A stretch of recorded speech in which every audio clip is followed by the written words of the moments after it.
Hello dear students, अस्सलाम वालेकुम। आज हमने स्टार्ट करना है computer science 9th class 3rd lecture what is algorithm, जो कि एल्गोरिदम के बारे में है। इसमें एल्गोरिदम की मुकम्मल डिटेल्स पढ़ेंगे, एल्गोरिदम होता क्या है। और ये हमारा आज 3rd लेक्चर है पहले चैप्टर का, कंप्यूटर साइंस 9th क्लास, जिसका हम नया कोर्स हम फॉलो करेंगे 2020 और ऑनवर्ड के लिए। और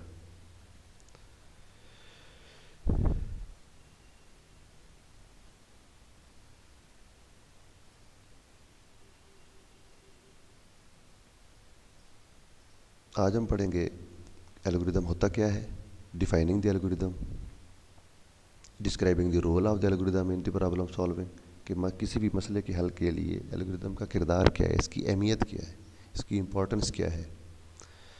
थर्ड पे हम पढ़ेंगे फार्मूलेटिंग एन एल्गोरिदम, एल्गोरिदम बनता कैसे है, उसकी तश्कील हम करेंगे। और फिर हम एक एग्जांपल उसको हम गो थ्रू करेंगे। और देन हम एल्गोरिदम की एफिशिएंसी को पैमाइश करेंगे कि इसकी एफिशिएंसी, कौन सा एल्गोरिदम कितना एफिशिएंट है। और लास्ट पे हम करेंगे एल्गोरिदम और फ्लो चार्ट के दरमियान डिफरेंस क्या होता है, क्योंकि दोनों का काम ऑलमोस्ट सेम है। किसी मसले के हल के लिए दोनों सपोर्ट कर रहे होते हैं। तो पहला है what is algorithm. Algorithm is a written set of steps to solve a problem. जैसे फ्लो चार्ट जो है वो पिक्चोरियल रिप्रेजेंटेशन है, तस्वीरी इजहार होता है, ये जो है वो तहरीरी इजहार है कि एक एल्गोरिदम किसी मसले के हल के लिए इक़दामात का तहरीरी इजहार है। इसके लिए दो चीज़ों का होना ज़रूरी है कि हमेशा इसको जो है ना नेचुरल लैंग्वेज में रिटर्न होना चाहिए। दूसरा ये ईजीली अंडरस्टैंड बाई ह्यूमन होना चाहिए। अब हम इसका रोल पढ़ते हैं कि इसका क्या रोल है।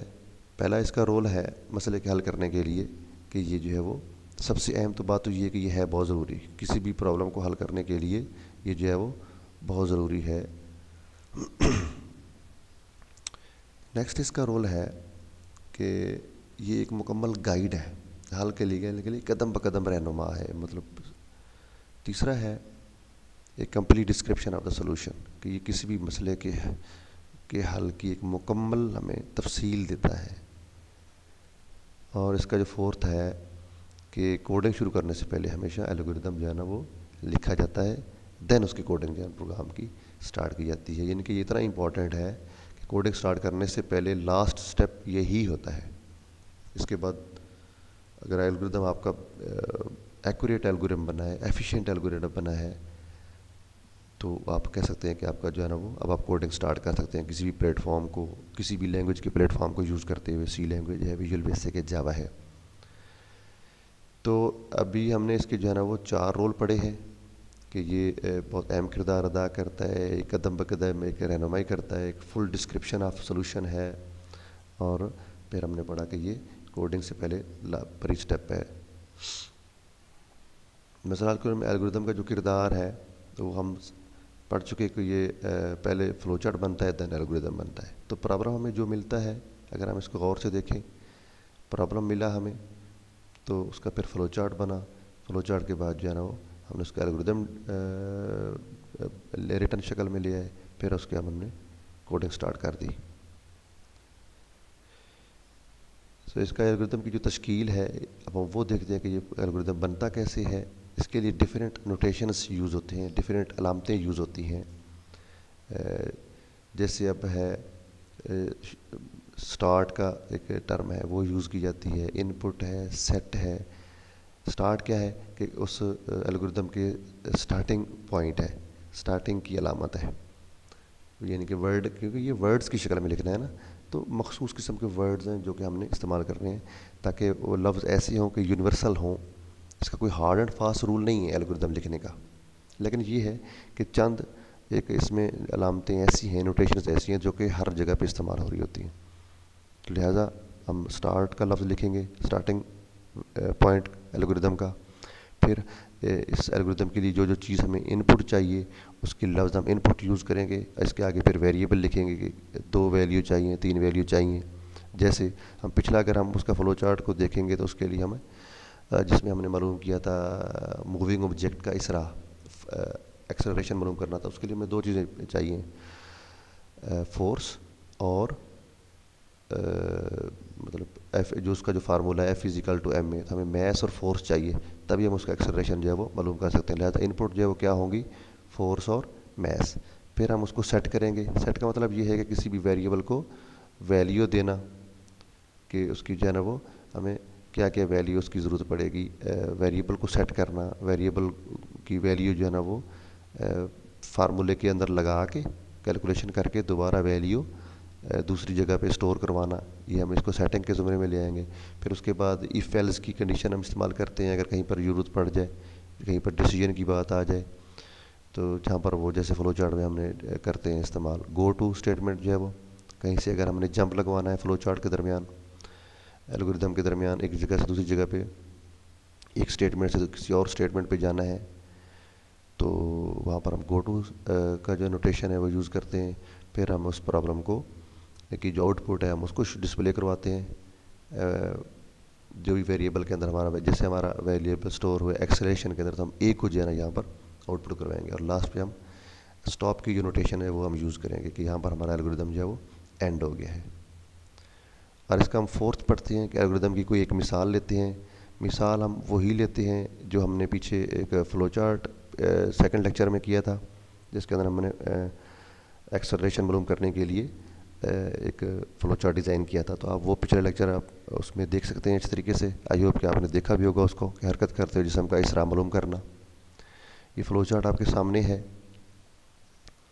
कि start, input, mass, force, acceleration का फार्मूला लगाया हुआ है, देन प्रिंट कीजिए ना वो स्टेटमेंट यूज़ करके आखिर पे हमने एंड किया हुआ है। अभी इसका देखते हैं कि फ़्लो चार्ट कैसे बनता है। फ़्लो चार्ट भी तकरीबन इतने ही स्टेप्स में बनेगा जितने स्टेप्स का फ़्लो चार्ट्स के अंदर सिंबल इस्तेमाल होते हैं, आलमोस्ट उतने ही स्टेप की वर्डिंग यूज़ होती है एल्गोरिदम के लिए। जैसे पहला स्टेप है कि हमने फ़्लो चार्ट को स्टार्ट किया, तो हम यहाँ पर लिखेंगे एल्गोरिदम को भी हमें वैसे ही स्टार्ट लेना है। स्टेप 1 स्टार्ट है, स्टेप 2 इनपुट हमने लेनी है 2 वेरिएबल्स के अंदर, मैस और फोर्स एफ।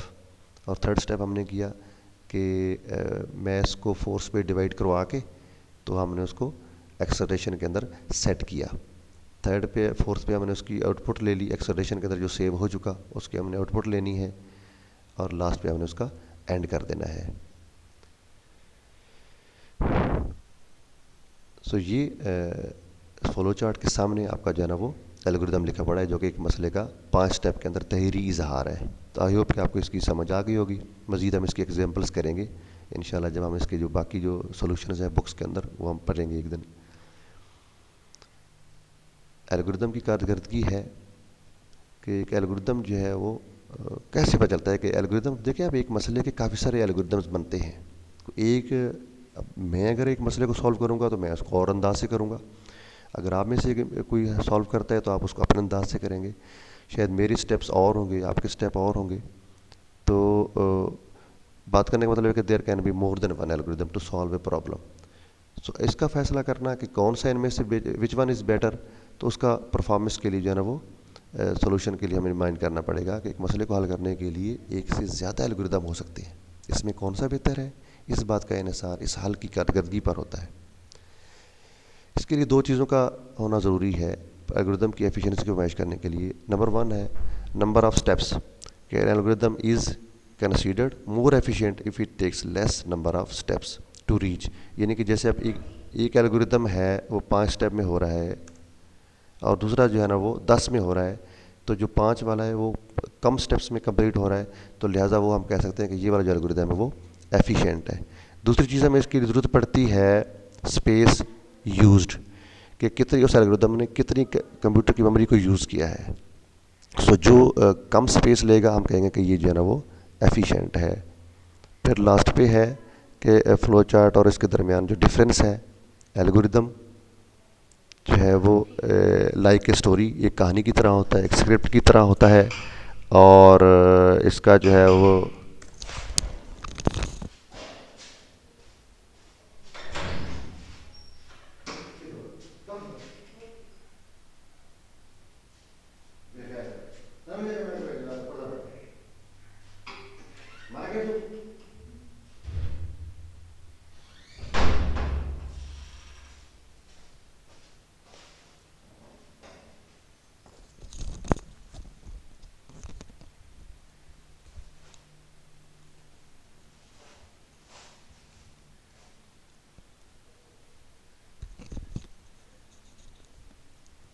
अब हम देखते हैं एल्गोरिदम और फ्लो चार्ट का डिफरेंस।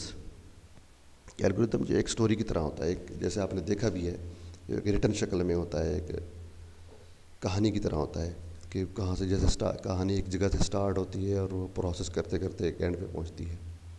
जो फ्लो चार्ट होता है वो एक विजुअल चीज़ें होती है, मूवी की शक्ल में होता है, एक ऑडियो वीडियो की शक्ल में होता है, एक प्रेजेंटेशन की शक्ल में होता है, एक पिक्चर की शक्ल में होता है। दूसरा डिफरेंस इनके दरमियान जो है कि एल्गोरिदम जो है वो रिटर्न शक्ल में होता है, रिटर्न स्टेप्स कि वो इंसान की समझने वाली ज़बान के अंदर होता है, जाके इसको आसानी से जिसको समझा जा सके। लेकिन जो फ्लो चार्ट है वो एक ग्राफिकल शक्ल में होता है। तो ये दो जो है ना मेजर इसके दरमियान डिफरेंस है। अब हम पढ़ते हैं कि फ़्लो चार्ट जो है उसके एडवांटेजेस क्या है।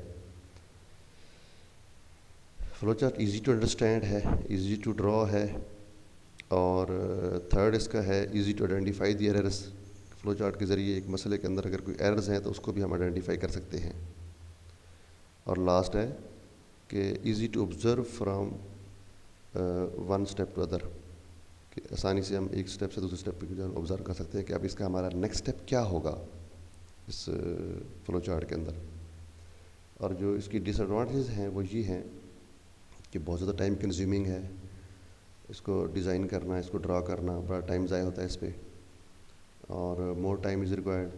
थर्ड है कि एक फ़्लो चार्ट को मॉडिफाई करना, बने हुए फ़्लो चार्ट के अंदर उसकी चेंजिंग लाना बहुत टफ टास्क है कि।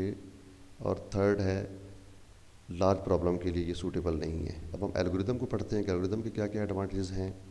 Easy to write, easily understandable writing techniques इसके अंदर जो इस्तेमाल होती हैं, सिंपल जैसे हमने पढ़े लफ्ज़ कौन कौन से इस्तेमाल होते हैं, स्टॉप है, स्टेप है, सेट है, वगैरह वगैरह। और थर्ड है हेल्पफुल फॉर लार्ज प्रॉब्लम्स, इसका यानी कि बड़े प्रॉब्लम को लिखना ये इसमें मसला नहीं। फ़्लो चार्ट को बड़े प्रॉब्लम को बनाना मुश्किल होता है, लेकिन एल्गोरिदम बड़े प्रॉब्लम का लिखना इतना मुश्किल नहीं होता। डिसएडवांटेज इसकी ये हैं, modification is difficult task, flow chart की तरह सेम, और एक फ़्लो दिखाना एक स्टेप से दूसरे स्टेप की तरफ वो इतना आसान ही नहीं होता है, पता नहीं चलता कि किस स्टेप पे जा रहे हैं अगर फार्म में दरमियान जंप लगवाना है। और difficult to identify errors when using go to statement. Today ये डियर स्टूडेंट्स हमारा लेक्चर था आज का, और आई होप कि आपको इसकी समझ आई होगी। और हम टाइम को कम से कम रखने के लिए लेक्चर को हम शॉर्ट करते हैं। ये जो हमारा चैनल है इट्फो, अगर आप इसको अपना सब्सक्राइब भी किया करें, शेयर भी करें, अपने कोलीग्स से शेयर करें ताकि आपको लेटेस्ट लेक्चर जल्दी से जल्दी मिल सके। तो लिहाजा आप इसको जो है ना वो सब्सक्राइब करना ना भूलिएगा। अल्लाह हाफ़िज़।